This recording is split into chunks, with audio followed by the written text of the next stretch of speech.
Okay, I'm in the dark, of course, because the issue that we're talking about is very well in the dark.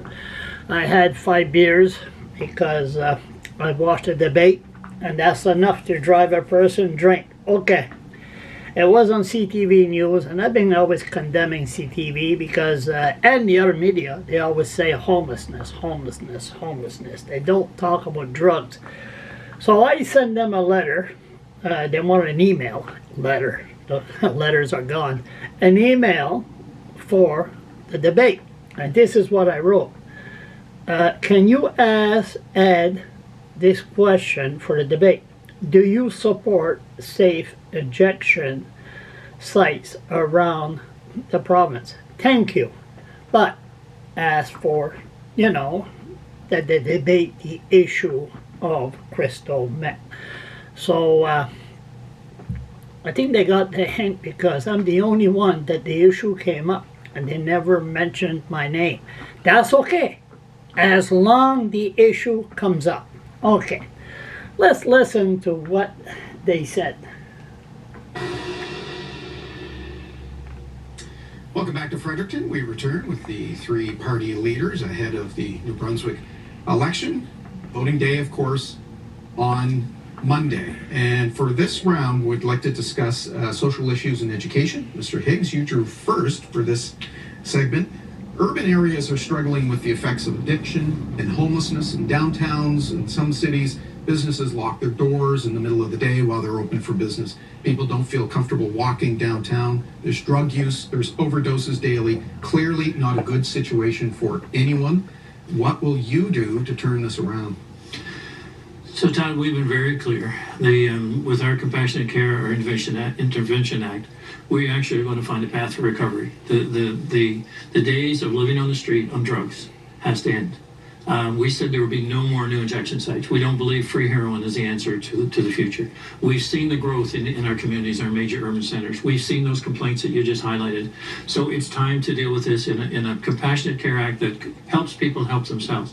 How long can we walk by someone laying on the street in the middle of the winter, who we know if they stay there all night, the chances of survival are slim to none, and they say, no, I'm sorry, I'm not coming in out of the cold. How long do we walk on by and just say, okay, I think it's time that we changed our policies, and we have committed to doing that.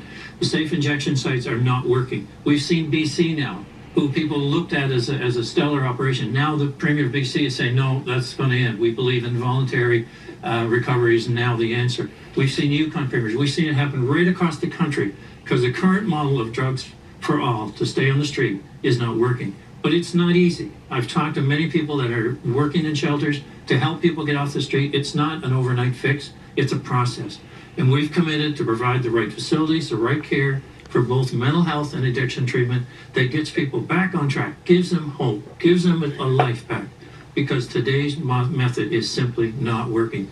And I challenge my colleagues to support such a program. Well, Mr. Kuhn, what's the green plan?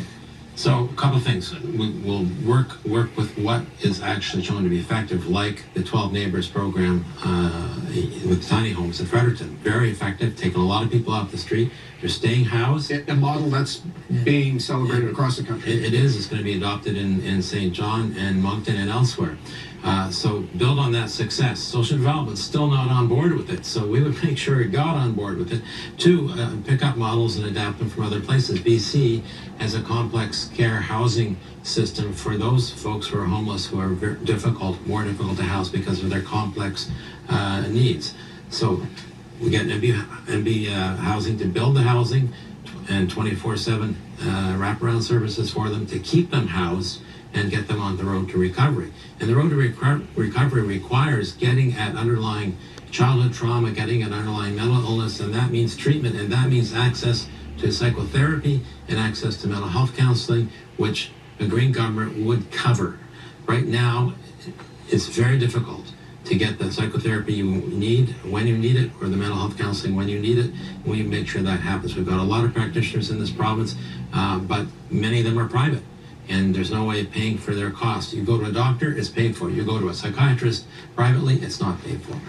Yeah, well, I was actually just talking to a business owner in Fredericton yesterday who was telling me about the challenges that you described, about the customers that are afraid to come down to her store, and the cleanup that she has to do around the store. Her staff are afraid to continue to stay and work. They do need to lock their doors. Businesses all over urban areas in New Brunswick are experiencing a lot of challenges because we have a government that hasn't moved the needle on putting in place those residential treatment facilities that everybody agrees that we need. We have a waiting list of more than 200 people looking to get access to that kind of treatment in New Brunswick today. But over the last 6 years, not a single new bed has been built. Again, there's been promises that we're going to build those beds in Moncton, but where are they? It's been 6 years. It shouldn't take that long to tackle what we need to help people get off the streets and get the kind of supports and treatment to have a permanent recovery journey. Because Liberal governments in the past failed to do anything as well. Neither Liberals or Conservatives have tackled this problem or treated it with the seriousness it needs.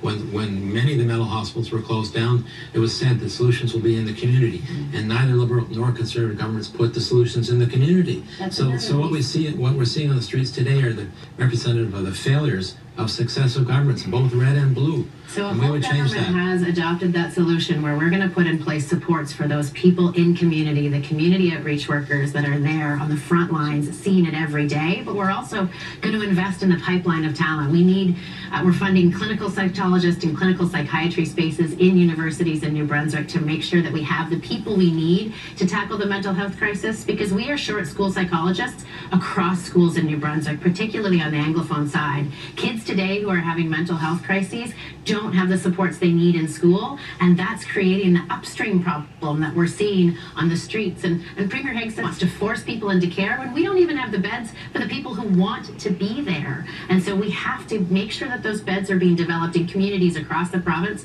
and we also have to make sure that in our education system we have the school psychologists, we have the teachers and guidance and resource teachers that can help students and families before it becomes a problem. Mr. Hicks, I see you wanting to jump in here. Go Well, ahead. yeah, I guess I'd like to get a little clarification from the Liberal leaders. What does the residential treatment center mean? Does that mean free drugs for all and that continues on the street? I mean, is that the solution? Is that what you're referring to? Because let's be clear. Treatments, Mr. What I've opposed is injection sites and free heroin. I'm proposed on people living high on the streets from day in and day out for living high on the streets. Methadone treatment? Going in, no, I'm not talking about methadone. I'm talking about life on the streets with so-called safe injection sites. They're not working. They're not working. Our streets are unsafe. People are unsafe, and we know that. I went to visit 12 neighbors as well How come we recently. haven't developed any And residential I treatment was told facilities? from Marcel LeBron there that the 13-year-old girl, 18-year-old girl, sorry, was on the sidewalk when he came in. And she said, I just had to leave a drug dealer that I had been living with, and the situation was so bad I had to leave for my safety. She said, I've been on the street since I was 13. On the street since she was 13. So how have we gotten to a point where we're losing kids at 13? That brings to the whole point of how do we ensure that we have the right parental oversight into kids and how they're growing up and what they need to know and how we support them. And that's all part of this, is building the foundation as kids get older. Okay, let's get in here with a question that is related to this topic. A number of people in communities are... Now, Higgs answered the question perfectly. David Cohn mentioned 12 neighbors. Marcel Lebrun's been having an awful hard time with people on crystal meth. They even got camps behind 12 neighbors. And if you take a person that's on crystal meth and get them off the street and put them to tiny homes, it's not working. And I even talked to Marcel off camera, and no, it's not working. You can't take a person on meth and put them in the tiny home because it's like a plague. It just keeps on going. Susan Hope,